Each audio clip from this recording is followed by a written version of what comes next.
everyone. Welcome to this week's Fireside Creators. I am your host, Reverend Dr. Sherry Palace. This week's show is on Christian mysticism, and it's going to be a good one. I want to give a shout out before we get started to our top sponsors, Ruth, Kirsten, Michelle, Ray, and Heidi. Thank you so much for your generosity and support. If you would like to support the show, if you enjoy it, that is. I hope you do. You can go to sherrypalace.com and use the support tab. There's literally dozens of ways to support me in the show. But just being here, welcoming us into your home and joining the conversation supports me more than you know. If you are watching on YouTube, please hit that like and subscribe. If you are on Facebook, grant StreamYard access so we can see your name when you comment or have a question. Please keep all comments and questions related to the show topic. And remember, this is a safe space.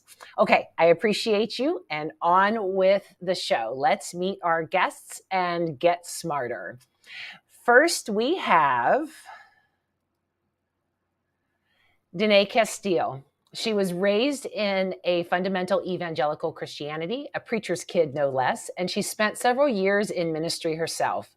She now works with people in all stages of deconstruction towards spiritual health and wholeness, whatever that means for them. Welcome back, Danae. Hi, how you doing, Sherry? I am well, so glad to see you. You too.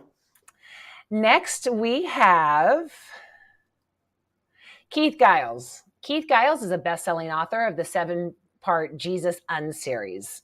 He has appeared on CNN, USA Today, BuzzFeed, and John Fugelsang's Tell Me Everything. His latest book, Sola Mysterium, celebrating the beautiful uncertainty of everything, is available now on Amazon. Welcome, Keith. Thank you so much. Good to be here. Thanks I'm for so inviting me. glad you're here. Yeah.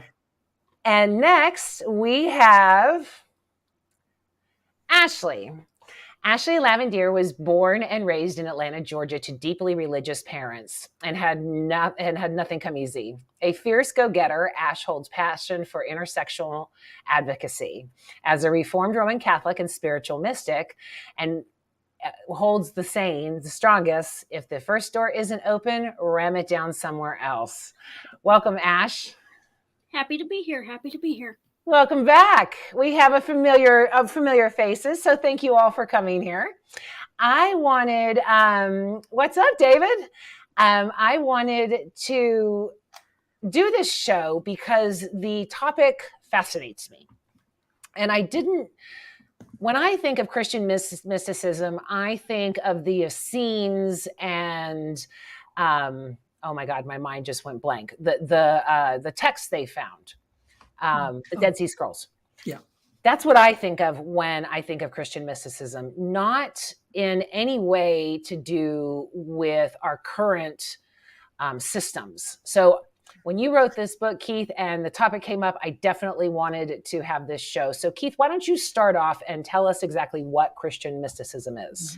Oh boy, I get to define it. Well, I think there is a rich history of Christian mysticism. I think certainly a lot of conservative Christians today tend to warn people away from the practice of Christian mysticism. Like, totally, if you're listening, don't listen to the voice of God. That could be the devil. That could lead you astray. And it's like, it's really ironic because again, when you look back all the way back to the early church fathers, you have the desert fathers, the desert mothers. You have all these amazing people like Julian of Norwich and St. Teresa of Avila and even St. Francis and many others who had these incredible experiences with God and connections with God. And so for me, I guess the way I tend to define Christian mysticism is that it's more of an experience of God. It's knowing God, not in the sort of intellectual sense, which is today the focus is all about having the right theology and the right doctrines, and the way we know God is we can answer the spiritual quiz, get all the answers right. But that is not at all the way many early Christians thought about knowing God. To them, knowing God actually comes from gnosko. It's the Greek word for knowledge, but it's not the word for episteme is the word for information, for that head knowledge. And Jesus doesn't use that word in the Gospel of John. He says knowing God and he uses gnosko. Gnosko is a relational word, and it's the same word you would use to say in the Greek that a man knew, gnoskoed his wife, and Okay. conceived a child. So it's a deep, intimate connection with God. And for me, that's what the mysticism is. It's a moving away from a focus on orthodoxy, which again is about that informational piece and having the right answers. And it's moving towards orthopraxy, which is again a deep experience of knowing God in a way that you probably most of the time it's very difficult to explain that, but it's much better to experience it. Mm-hmm. So, two questions. Zanker is trolling tonight, so let me just get that out there, Mike Zanker. Hi, Mike.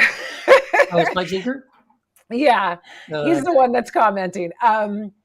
But is that where we get the term Gnostics? Yes, actually, it is the same term. Yeah. Gnosticism is a very different thing. I mean, many of the Gnostics, the problem is it's the same way with Christianity. It's not a monolith, right? I've only just recently learned this on my own studies over the last maybe like 4 or 5 years that there were Christianities, plural, going back 1st century, 2nd century. By the time of Constantine, there was one clearly winning faction of Christianity, but there's always been different factions of Christianity under that umbrella of basically people that follow Jesus. Some of them were Gnostics, what we know as like the Sethians. They were the real sort of true Gnostics. There was a subgroup of people that were followers of Valentinus, and they were the ones who were more along the lines of like the Gospel of Thomas, the Gospel of Truth, some of the Nag Hammadi texts that were found in 1945, but they weren't necessarily true Gnostics. That's a whole other thing. But even then you have what we call sort of the proto-Orthodox, Irenaeus, Tertullian, those guys, the church fathers that we tend to call the church fathers. And but even within them, there was disagreements on different things. But there's that idea of that word gnosis, gnosko, is where we get the term Gnostic. But again, I think that term has been misused and used as sort of a pejorative label in such a way that like it's hard for people to think of it as a good thing. Yeah, I mean, a lot of people associate paganism with it, with Right. Gnosticism. Yes.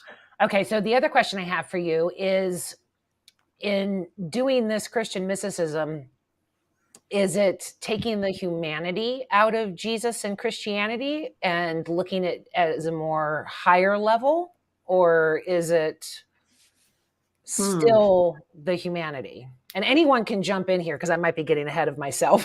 Yeah.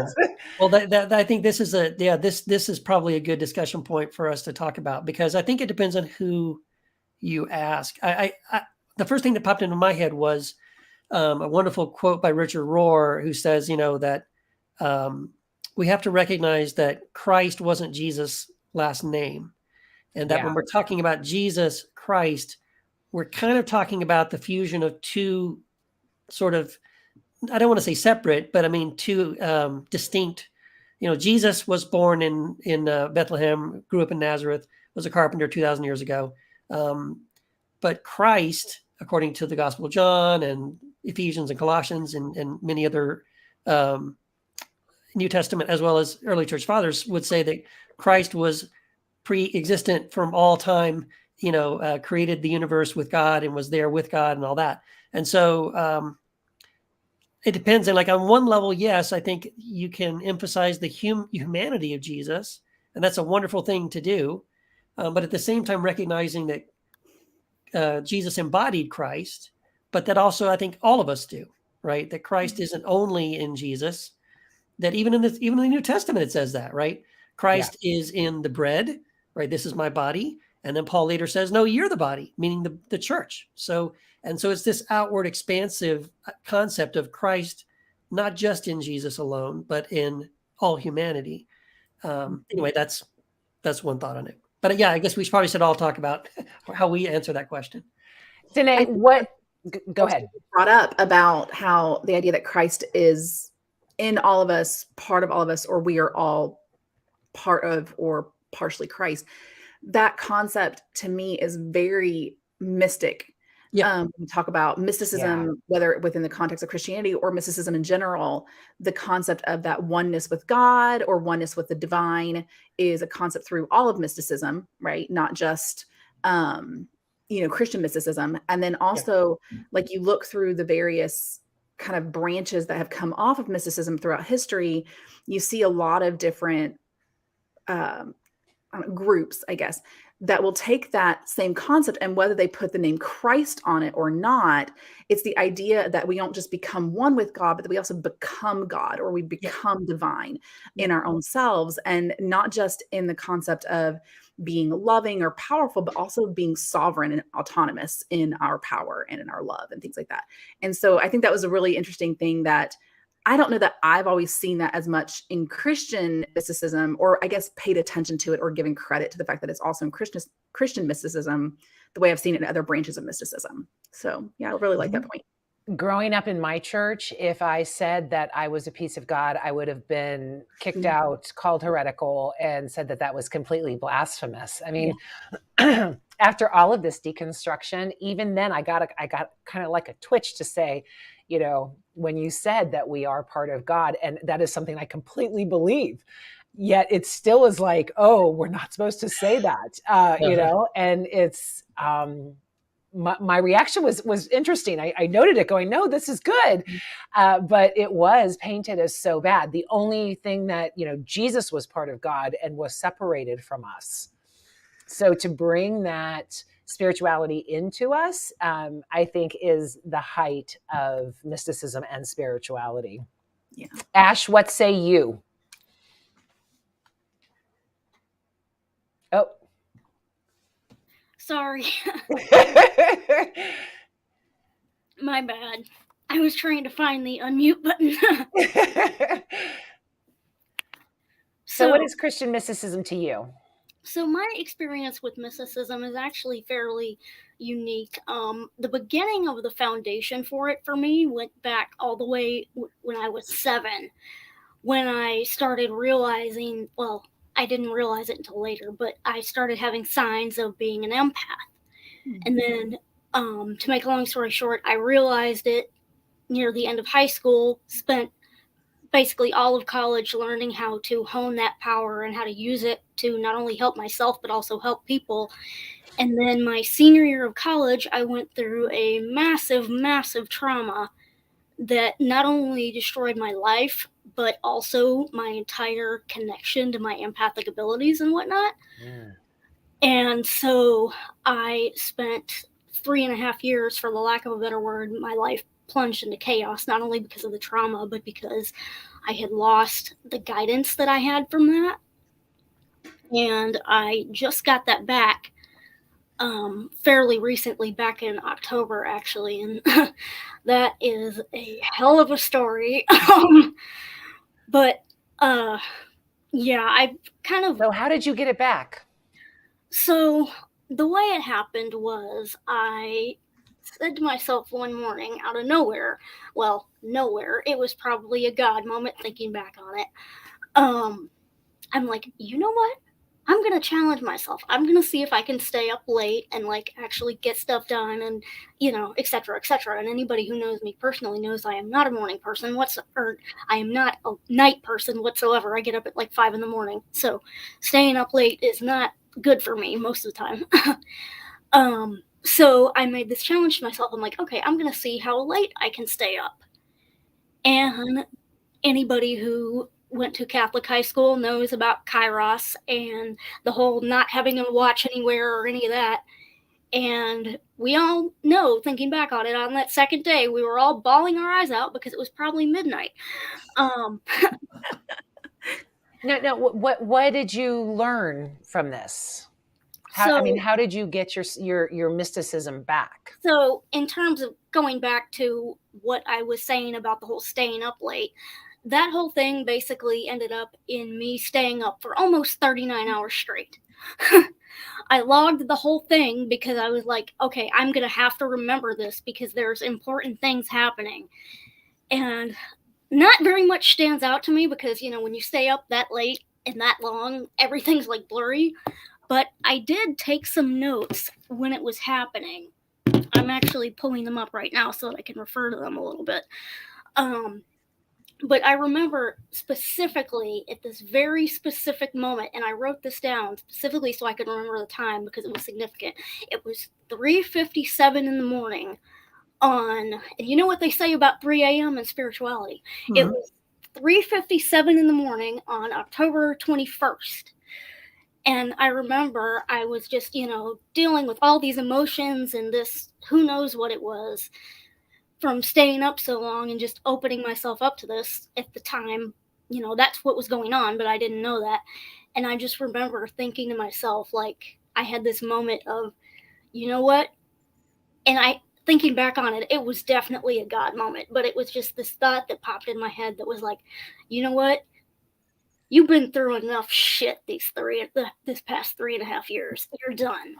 Like, in a good way. Like, I'm going to let you release some of this and not necessarily let it go, because you can't let go of trauma, but just kind of the way of, I'm not going to let this affect you anymore.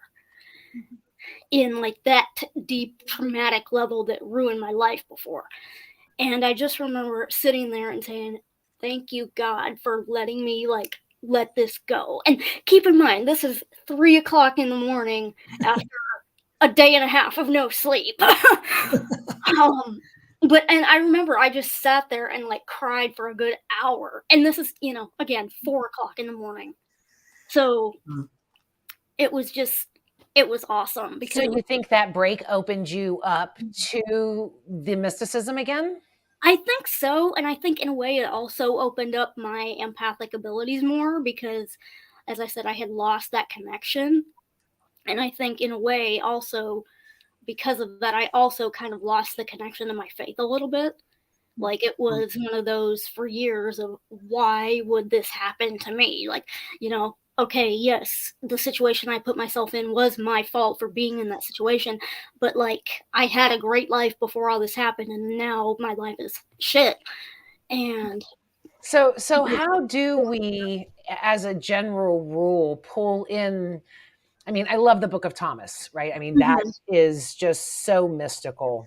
Right. And saw all of the sides of Jesus that the patriarchy and everything else limited. Keith, what do you use as techniques to bring the mystical into our lives? Oh, that's a wonderful question. I think, and probably something we can all answer slightly differently, because we're all different. We all have different personalities and things like that.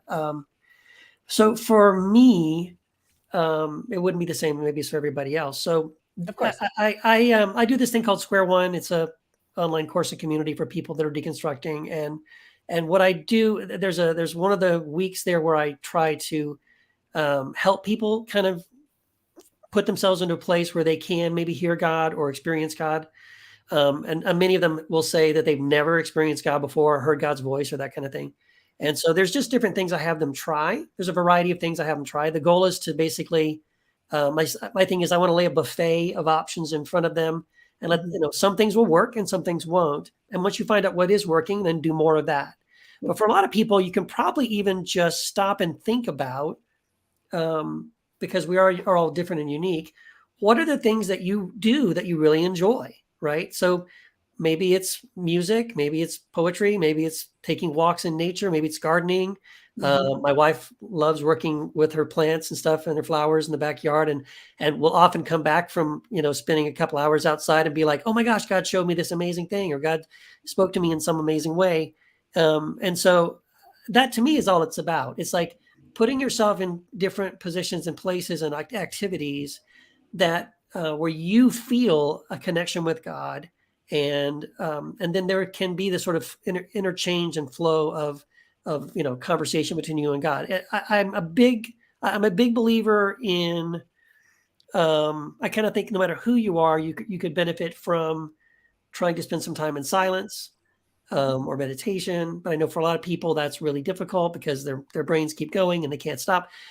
But the thing about that is, don't try to stop it, because you can't. You know what I mean? So just let those, the analogy I've heard that works for me is just observe those things, right? In your silence, in your meditation, in this kind of resting place, when that thought comes in, you just kind of, there it is. and you don't try to hold on to it and make it stay longer. And you don't also try to push it out of the door, quickly either. You just Accept sort of it. observe it. There's that thought, and there it goes. And what you start to recognize is you are not those thoughts, right? Those thoughts are kind of coming through the room, but you are the one sitting there observing those thoughts.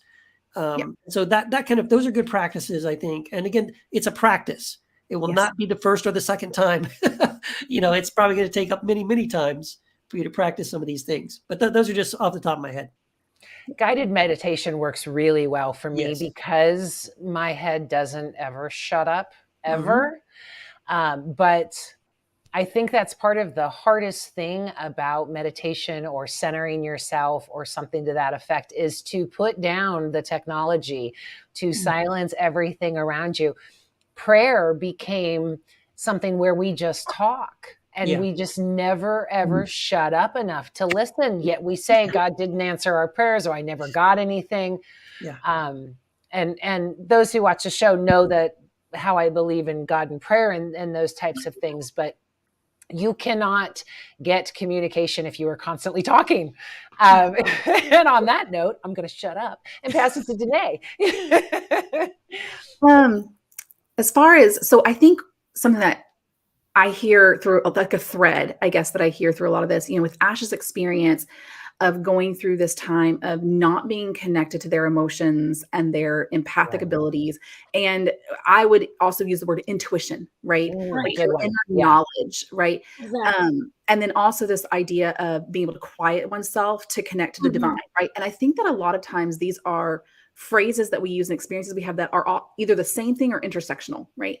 And something that I developed just kind of like a belief in, even when I was still very evangelical, was that our intuition is a way of God speaking to us. Right. But yet the church oftentimes has taught us to not trust that gut feeling, to not trust our hearts because they're deceptive, to not trust our thoughts, that we can't trust ourselves, right? And I think that that's a disservice. And I think it actually is antithetical to a lot of what the Bible teaches us about being able to listen to our inner knowing that is God-given, right? And I kind of learned that a lot of times I would feel this like nudge or this moment of intuition or this gut feeling, right? And I started going, is that the same thing as the Holy Spirit trying to speak to me? Is that the same thing as the Holy Spirit going, yes, go talk to that person, yes, you need to break into prayer right now, or whatever the moment, whatever it was, you would get these little nudges, but they just felt like my own thoughts. They didn't feel supernatural. They didn't feel mystical the way we kind of, we like to think about what mystical feels like. They didn't feel magical or emotional. They just felt like my own thoughts and my own feelings. And I think that doesn't mean it's not of God, or it's not supernatural, or that it's not that experience of quieting myself and listening to God or becoming more one with God, or that communication with God.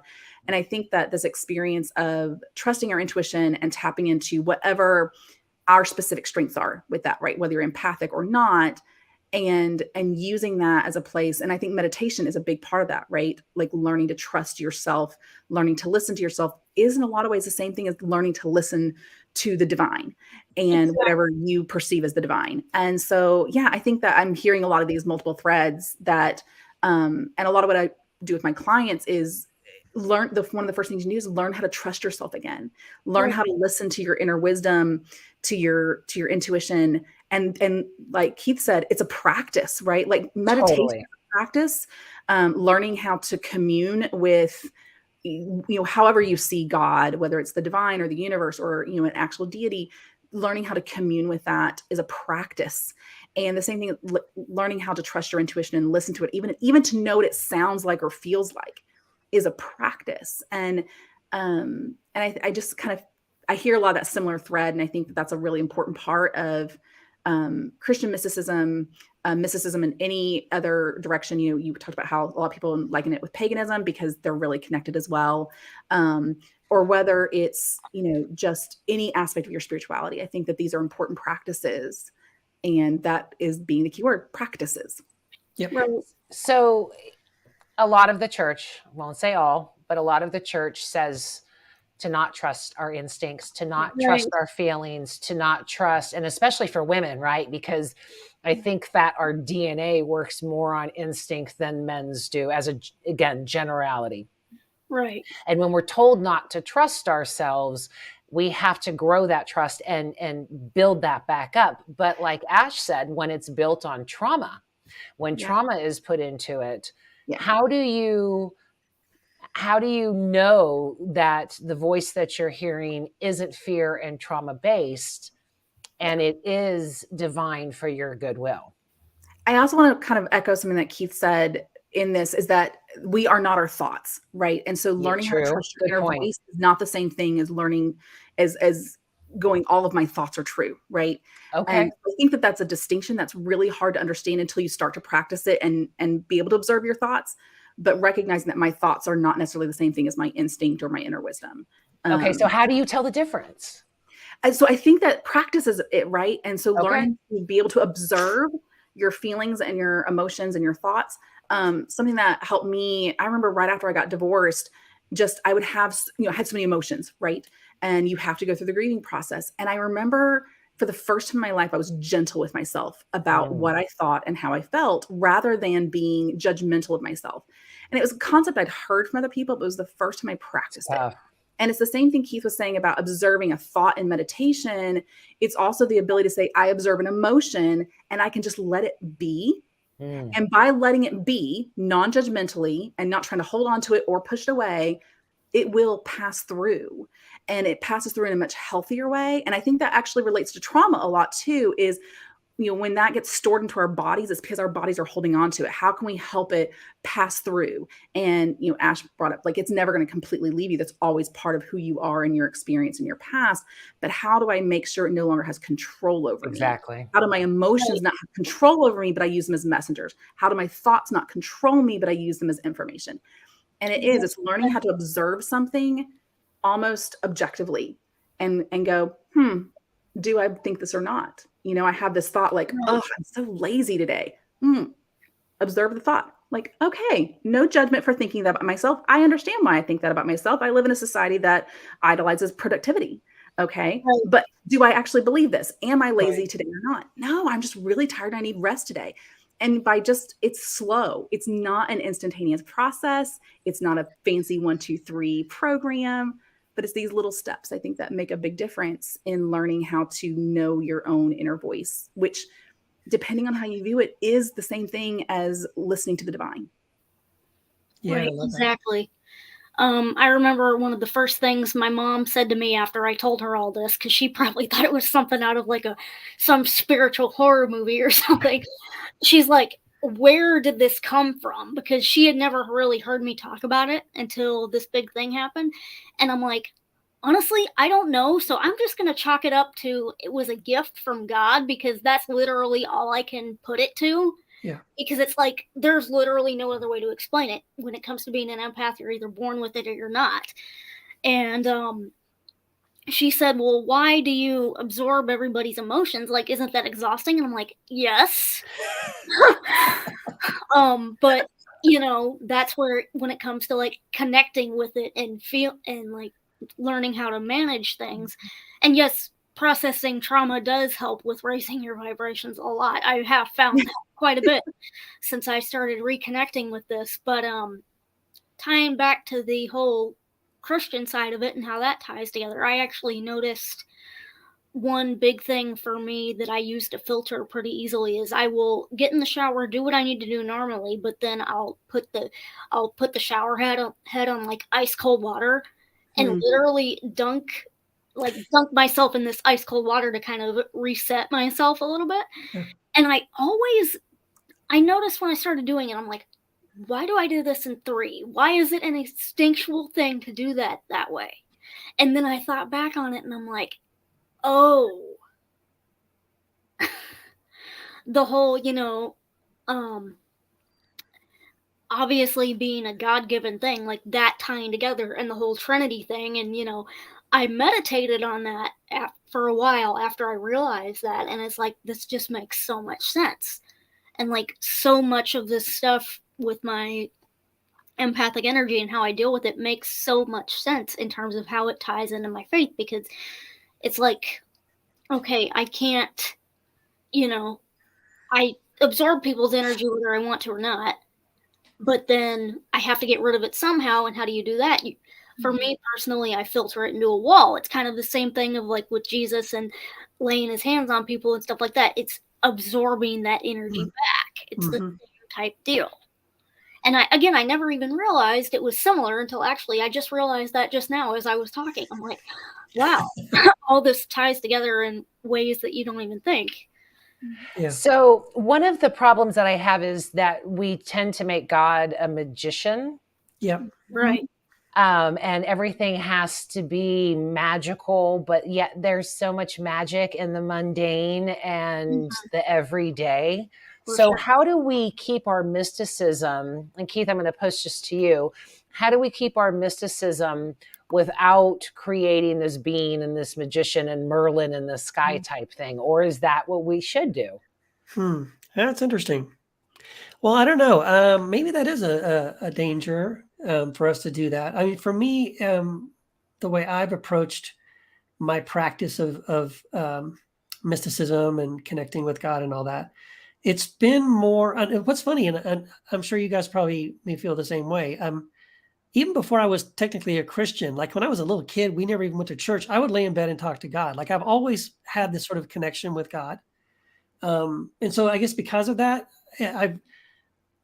but I've never felt like God was like, some sort of this magic thing. It's just been more like God is here. God is with me and near me.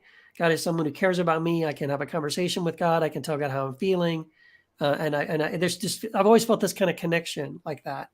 And so I have never, I guess in my experience, it's been like God isn't that way. You know what I mean? It's not like God is not Santa Claus. God is not like, oh God, Exactly. if God doesn't follow these formulas, like, oh, if I do this and if I pray this way or fast, whatever, then God will do this and then this will happen. And even if that ever happens once, what my experience is that it'll never happen that way again. Because I think God desires that relationship and that connection with us. And so that means it's got to always be an ongoing conversation and a dialogue. And so for me, the focus has always just been on that connection and that dialogue, less on, hey, God, do something for me, change, the laws of physics or whatever. For me, it's mostly just been, hey, God, I'm just glad you're near and I can have this connection with God and all that. So I guess for me, it's been a practical thing. And maybe there have been times when I was younger when I kind of fell into that way of thinking of like, oh God, give me this, or God, give me that, or, make things happen for me. But again, in my experience, it's been sort of like, it's less about that. Now, but at the same time, I don't want to suggest that, that being in connection with God doesn't change things or create things. You know what I mean? This is kind of maybe off topic a tiny bit, but in the last couple of years, there was things I was doing that I didn't have words for. But then later on, I would talk to people and they talk about like manifesting something, and I'd be like, oh yeah, I do that.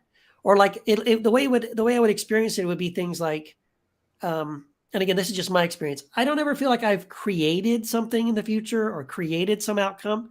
For me, it's been more of just, I've gotten a sense that something is going to happen. And it's been more like I've agreed to it. And I've said, yes, that would be good. All right. Yes, I received that. And then it would happen. Right.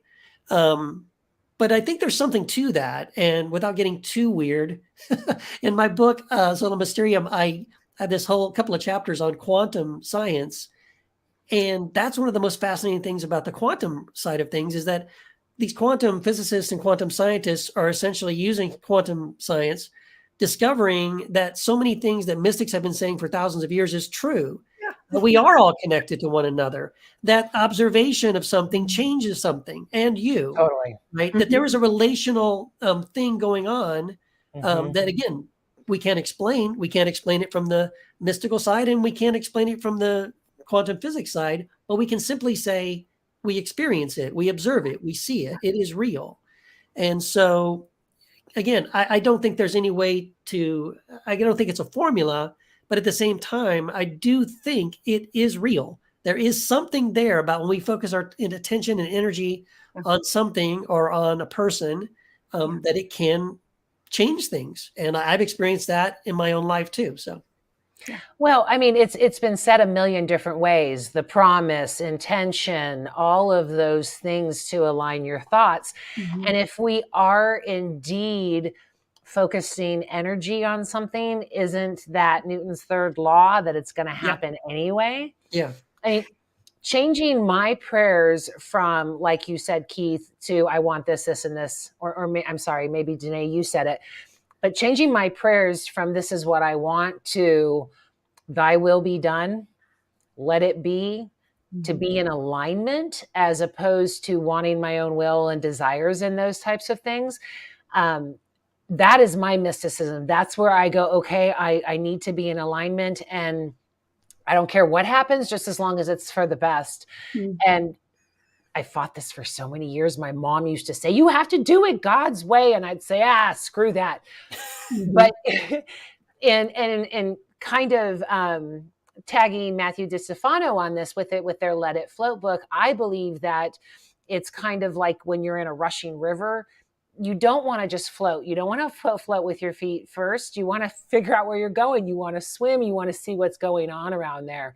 But aligning myself to the universal alignment of divinity, that's my religion. That's my God in terms of love and how can I be the best I can be.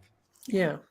I think that's really interesting. The concept of prayer changed for me a long time ago because I got tired of this vending machine God prayer perspective, right? And I understand that, you know, there is an importance that when something's going on in your life that you seek out God, right? But I would get so frustrated by, you know, church prayer sessions where every single thing is, and God give this person a job, and God give this person good health, and God do this, and God do that. And it's just us giving God a to-do list. Yeah. And it just really, and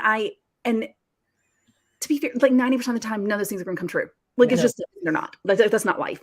No. And so I started going, okay, I don't not believe in prayer, but maybe I believe in prayer wrongly.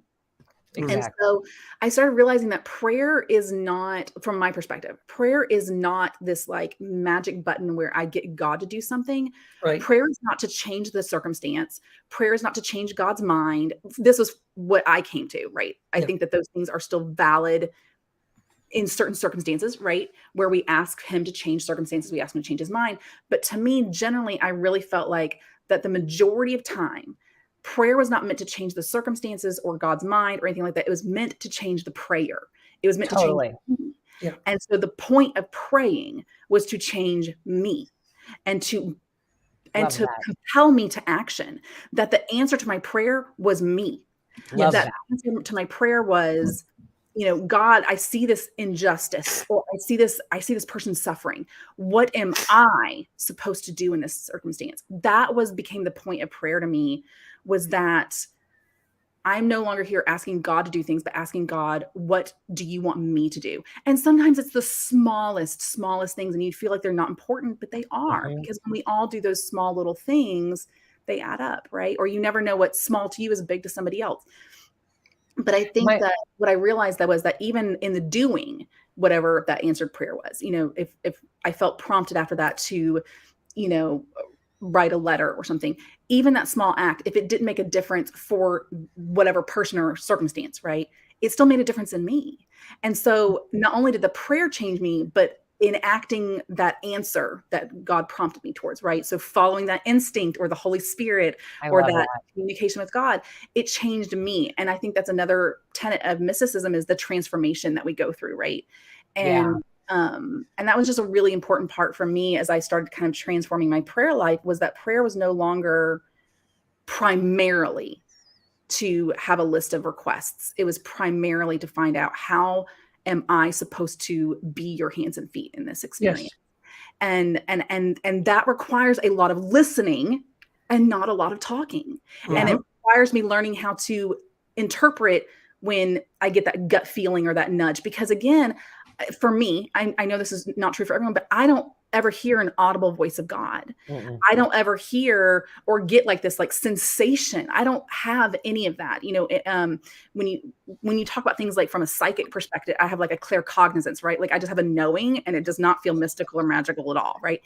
That's my experience with God, is that when I get a nudge from the Holy Spirit, it just feels like my own thought and my own feeling, and it's completely mundane. But learning to trust that, and learning to trust that conversation, that if I seek out, God, this is not fair, or this person is suffering, what can I do to be your hands and feet in this? It's supposed to change me to change the world, right? In small acts of love. When I did that, whatever prompting I got from that experience, I had to learn to trust that that was God's answer. And it doesn't feel mystical or magical in like this kind of magical way, but it is the real truth of mysticism. Yeah. Right? The real truth of mysticism is getting an answer, transforming, changing, growing closer, and that oneness and that communication. And so it's not always going to feel, there goes my cat. Sorry. I highlighted Mike's comment because after my mom died, I read her prayer journals. She wouldn't let me read them before. And I was absolutely blown away that she had literally put serial numbers of the VCR she wanted, of the CD player she wanted. I mean, literal shopping serial numbers. Oh my gosh. Wow.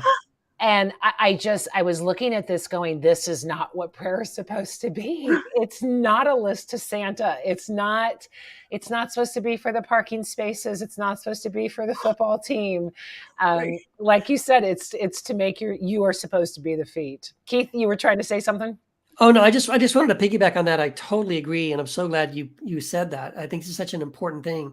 To switch from this sort of Santa Claus way of thinking about God and prayer. I mean, gosh, prayer is one of the first things I think I deconstructed. Like, again, it's not like God is like, okay, well, I know you want me to heal their cancer, but until you get 5,000 people, on the prayer chain, you didn't ask right. Right? If you would have asked right, I may have cured cancer. Right. Right. Or that I have to tell God, like, hey, God, by the way, there's this problem. Like, well, duh. Yeah. I mean, doesn't God know already? But so I love, Danae, what you were saying, because the beautiful and simple realization is that, and someone actually said it in the comments too, and that this is so much about the mysticism piece, is that recognizing that God is not external to you. And this is such an important thing. It's like recognizing God is not external to you, truth is not external to you, all these things. So I think being raised in sort of evangelical Christianity, I was sort of programmed to think that God was out there somewhere, and God's plan for my life was also out there somewhere, and wisdom and truth, and I'll say it's over there somewhere. And so you spend a lot of time and energy trying to get it and find it and dig it up like it's some buried treasure. And I got to crack the code, and I got to find the treasure map. And, oh, now I got it, right? Go to this conference, go to that church, read this book, go to this, whatever. And it was such a powerful thing to finally shift my thinking in that paradigm and say, where is God? Where is Christ? Not up there in heaven. Jesus doesn't even say that. Jesus actually says, my Father and I will come and make our home in you. So where is God? Where is Christ? Right here, right? In fact, he says he'll never leave you or forsake you, right? Paul says in Romans, nothing will ever separate you from the love of God. Not the future, not the past, not even death. So like it's, so embracing that reality and living from that reality, so now if I'm driving down the road and I see a homeless person, I'm not talking to God up in the sky and going, hey, God, see that guy over there? You better send, please send someone over there to help them. It's like, hey, dummy, we're both right here. There, you saw the person. What are you doing, right? Exactly. Like we're waiting for God up there. Yeah, we're waiting for God up there to like magically sprinkle some dust on somebody and, ding, make it all better. And it's like, no. Paul even says in Romans, it's Christ in you that is the hope of glory. It's not coming over there one day in the sky. So that is an important shift, I think. And that's one of the things that I think is the benefit of practicing mysticism, Christian mysticism, or any kind of mysticism, is recognizing that God is not external to you, that you are absolutely, intertwined with the divine in this impossible, amazing, incredible way. And now you're in partnership and you're in collaboration with God, right? And that's a much better way, I think, for us to live. It's better for us, and it's even better for people around us, because rather than just drive on by with their, and shooting off a drive-by prayer, we actually realize, oh, maybe the Christ in me could go and interact with this person. And, I think that's so much better. I love the word onus, on us. On us. I can jump off of that. So one thing that I noticed specifically about me when I got everything back was a lot of my stuff that I deal with is healing work and just like filtering my own stuff and other people's. And a lot of it, I remember when I first started doing it again, was relating back to, oh my God, this is like exactly how Jesus worked things. And, literally, and people thought it was crazy. And, I'd get the same thing of my stuff, because I tell my mom, sometimes she's got something on her mind or whatever. And I'm like, something's off. Like, I know you're not going to tell me, but something's off and I can feel it. And she's like, no, I'm fine. I'm like, no, you're not. Don't lie to me. You can't lie to an empath. Yeah. But and then she would tell me like, oh, okay, well, it's this. And, then I would absorb that energy back and filter it out, because she wasn't willing to do it herself. But it's kind of the same thing with the whole idea of what Jesus did, healing people that couldn't do it themselves. And it just, that really hit me like, wow, there's got to be a reason for something like this. Keith, you put some stuff in private chat that I wanted to address. You said something about an insight timer. Oh, it's just an app. Yeah, Danae, you know what it is, right? Yeah, it's a guided meditation. Yeah, and it's an app. So on your phone, you can just go to the App Store, and it's Insight Timer. It's a kind of a weird name, but you can download it for free. And there's just hundreds of amazing guided meditations. I should say some amazing. They're not all amazing. Some of them actually make me laugh because they're a little cheesy, but most of them are good. And so if you're looking for a guided meditation app, and you need, like someone said in the comments, it helps to have somebody kind of walking you through it. Totally. And I think there's 5 minutes, there's 20, 30 minutes, there's an hour. Some of them They are also, I helping you think, go to don't they sleep have at one night. split up for like sleep versus different experiences that you're having too? Like, this is the kind I want to go to sleep to, or this is the kind where I'm grieving, or I think they're really good. That's a helpful resource. Yeah. Awesome. I will have to download it. Everybody go and get that at your app store. And there was one other point that you had. Learning to trust yourself is a huge point of this.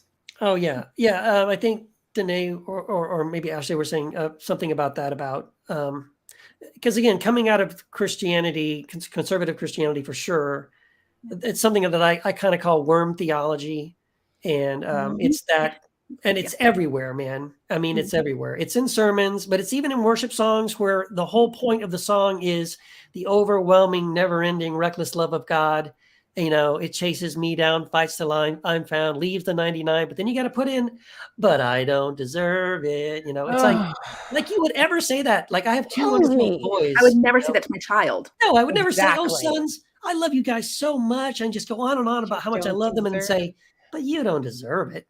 Nor would I want to say that about themselves. I would never trauma-inducing on to my love and go, Mom, I'm so grateful that you love me, but I don't deserve it. I'm so glad that you love me anyways. No. I would be like, how have I failed as a parent to think that? Exactly. Yeah. Yeah. So I think that's one of, I just know a lot of Christians, when you start talking this way, and again, in Square One, people you can see some people kind of like, when you start talking about this, like, oh, let's spend time in silence and meditation. And then that's the first thing. Well, but all my thoughts are evil all the time, and there's nothing good in me. And all that. And so they start quoting all these scriptures, which have been programmed into their heads, right? I'm a wretch, I'm a worm, all this stuff. Which, by the way, those are all taken way out of context. God never says that to us. Like, an individual person might say, I feel like a wretch and a worm, or I'm not worthy of God's love. But God never says you're not worthy of my love. Those are thoughts that they could have been observing and going, but that thought, let it while pass. understandable for me to have, is not true. That's right. It's exactly right. And so what I've done is like like I do in Square One, I just try to point out like, and I've done this, and I recommend anybody curious, if you're someone where the Bible is like your hang up in this area, go and look up. There's so many amazing places in the Bible. Even in the Old Testament, there's like just where God goes on and on about how much God loves us, right? New Testament is even better. You know, there's the love chapter, 1 Corinthians, right? Love is patient, love is kind, love keeps no record of wrongs. In Ephesians, Paul says, you know, I pray that you would have power to know how high and wide and long and deep is the love of Christ for you. And, you know, that it transcends understanding and knowledge. It's so amazing and so great. Paul in Romans again says that nothing will ever separate you from the love of God. He goes on and on and on. 1 John is all about love. I mean, there's so many amazing passages, right? All about the love of God. And go and look at them and read them and notice something. That at no point at any time before or after is there any sort of an asterisk that says, and you don't deserve it, you filthy, rotten worm. Ever. It's right? not And very so, like, loving to just don't say. accept that. It's the I say antithetical bullshit. to say It's that. bullshit. I mean, Yeah. I can't imagine saying to someone, "Oh my God, I love you so much, Right. but you're such you a so fucking lucky I love you?" asshole." You're such a dick. Yeah. When we I talk mean, about in comedy, and I love you in spite of that. But I mean, God is supposed to be this Right. well, there are people who say supernatural that. thing.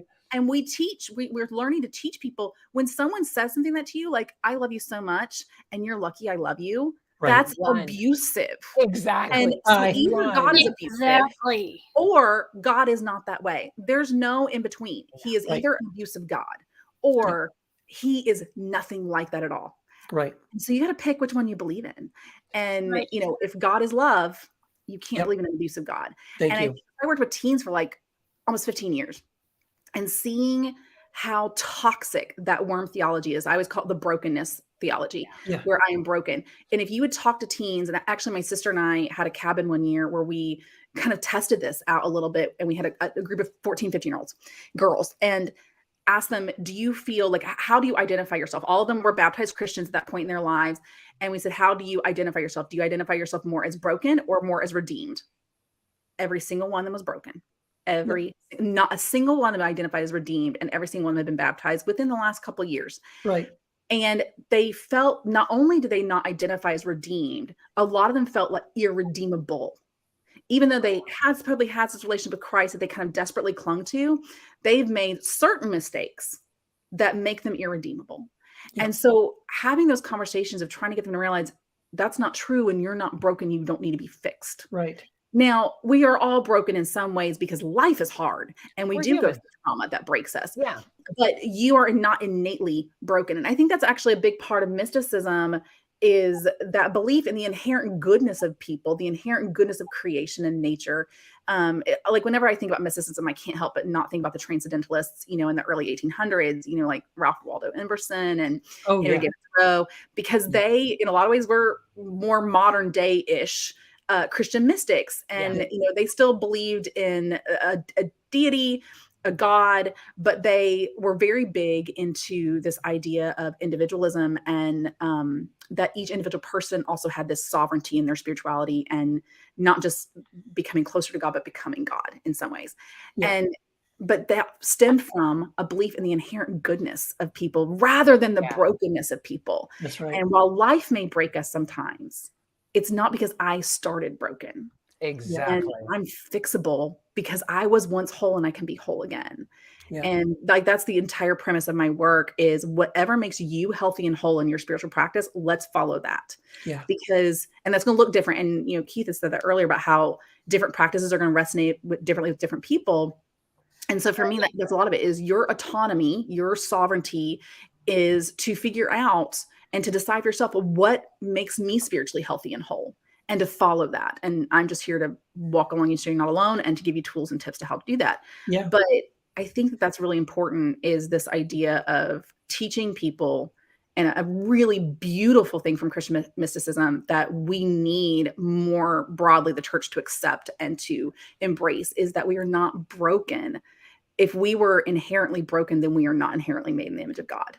Right. And so I think that's like something I'm obviously very passionate about. and a lot from working with teens, because I've seen how much damage it does when we teach that worm theology. Yes. And when you teach a wholeness theology, an actual imago Dei theology, it's much healthier and obviously more people. So what I've gathered is that if I were to make it succinctly, mysticism is taking God out of the box. Yes. Do you agree with that? I would. Exactly. I mean, because for me, I started deconstructing my beliefs in God, again, realizing that as a parent, as a completely flawed human parent, I was better than this image that God had. But also, Keith, what you touched on was this whole science of it. I literally rediscovered God, believing differently from what it is in the Bible, but rediscovered God through science. Yeah.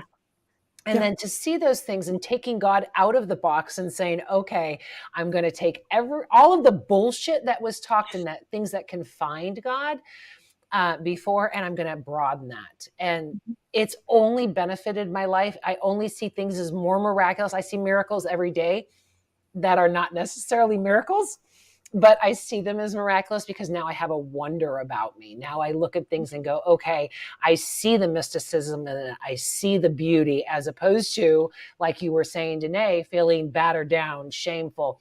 When I feel shameful and bad about myself, I get nothing done. Mm-hmm.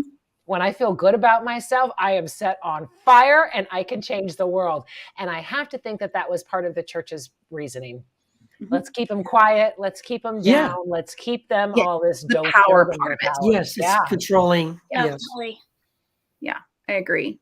Yeah. And I think, we're talking about mysticism being the idea of taking out of the box. And I think that really goes back to Ash's experience with, we don't talk about being empathic at all in church. I had never heard that word until I was well into my adulthood. And so I love that you've heard it so much sooner and been able to recognize that in yourself.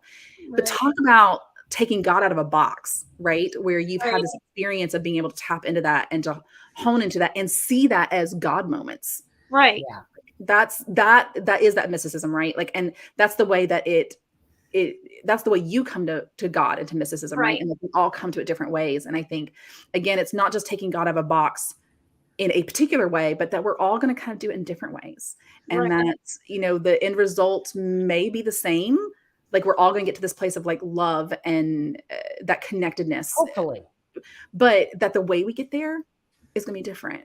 And that's part of the taking things out of the box. And I think that's really beautiful. And maybe just think about your experience as such an out of box experience. Yeah. There you go. Like, not to mention, it's all unique to like the individual person. Like, I know even if I were to ever happen to meet another empath that went through the exact same thing, the experience would be different because our relationships with God is different. Mm-hmm. And because they're different. Right. Yeah. I mean, everything's different. It's the way you handle it. Yeah. I just want to say something, Sherry, about you said something about living and experiencing the sort of everyday miracles and stuff. It reminded me that I came across this great quote when I was writing Sola Mysterium by Albert Einstein, of all people. And he says, there's two ways to live your life. One is as if nothing is a miracle, and the other is as if everything is a miracle. Yeah. And it's a choice. You choose to either see the miraculous and the mystery and the awe and the wonder in everyday life, or you decide, well, that's not, it's, that's fee woo-woo stuff. But I just know that I've decided to look for the miracles in everything, and I'm a much happier person. Totally. I'm not afraid anymore. I'm not constantly looking over my shoulder going, when's God going to smack me? Right. I surely deserve a lightning bolt at any moment. It's going to happen. To now okay, let's do this. Yep. Yeah. Well, we are already at the top of the hour. This hour flew and was packed with information. Hopefully you guys enjoyed it as much as I did. Danae, you're up top. So any final words, and where can people find you? I've thoroughly enjoyed this. Christian mysticism is not like a niche topic that I'm like, certainly would not write a book on it like Keith. Like, this is not, but the idea of, eclectic spirituality, which I think is, Christian mysticism is such a great example of sort of this eclectic spirituality and letting people have their own experiences and without judgment, and going, that was your really cool mystical experience with God, and this is mine. And so I was really excited about this conversation. I really appreciate you having me on. My website is deconstructioncoaching.com with no E, so D construction. And on Instagram, I'm d.constructionist. And so, yeah, I would love to connect with people. And I always love hearing people's stories. And, that's, my favorite part of this process is just getting to share each other's stories. And well, ideas. You laid down the truth tonight, so thank you. I really enjoyed it. Thank you so much. Ash, any final words? And any final words? So, per usual, of course, thank you for having me on. I really enjoyed it. Any final words? Well, I do not have a website yet. I should be working on that. We can collab and figure some stuff out, but I should have a website, hopefully, at some point.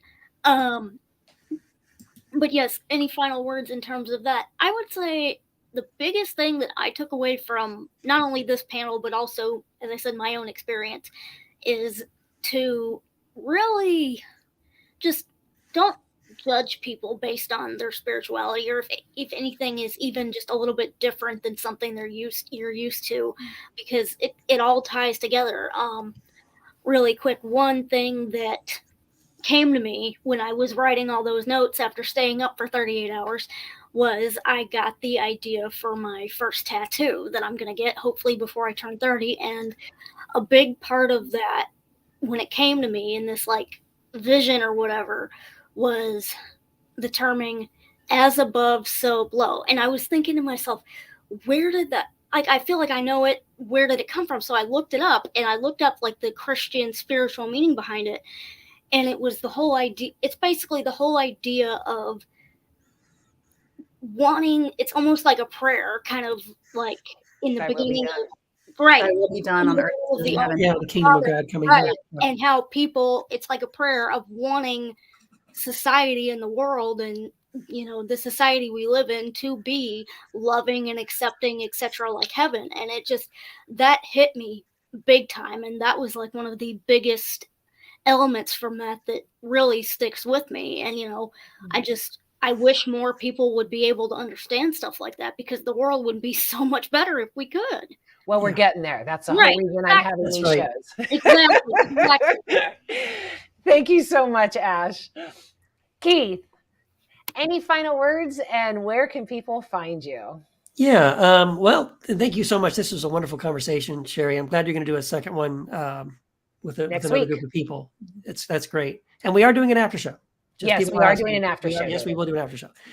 So I would just say, you can find me. I blog at keithcharles.com. That's just my name, keithcharles.com. It's Patheos. You can. I'm on Facebook and Twitter and Instagram. I do Heretic Happy Hour podcast with some friends of mine. I also do Matthew DiStefano, and I do a podcast called Apostates Anonymous. That's a lot of fun. I'd love to connect with anybody through those. And I guess the last thing I would say, just a final thought, is, and again, another quote. I love quotes. That there's a quote I came across by Abraham Joshua Heschel that says, "We are closer to God when we are asking questions than when we think we have all the answers." Totally. And to me, that is such an important thing to keep in mind. I think most of my life I've been trained to be the Bible answer man. And I now am working to not do that and to not be the answer person, because I think answers are really boring, and again, God is a being beyond all human comprehension.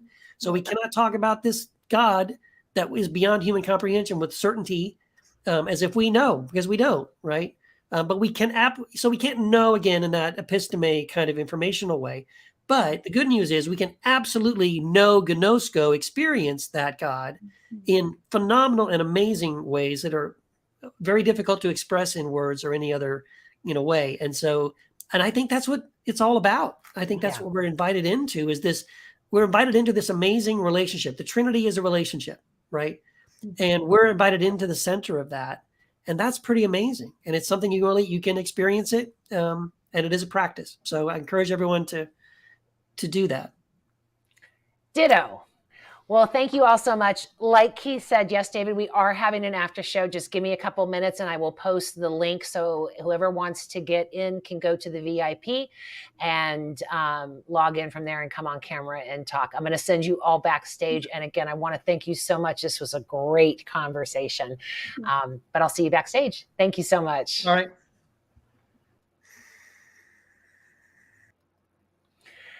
Okay, let's remove that banner real quickly. My head is going a million miles an hour. I got so much information from this show, and I think it was phenomenal. I think that taking God out of that box and adding the mystery and the wonder to it can only bring joy.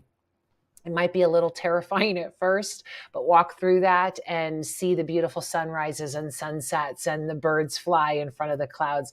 We live on an amazing planet in a beautiful, beautiful solar system in a magnificent universe. And we should never forget the wonder of that. So next week, we're going to continue this conversation. It's going to be a different panel, Christian Mysticism Part 2. And I will see you then. And as always, don't forget to walk in love. Thank you so much. See you soon.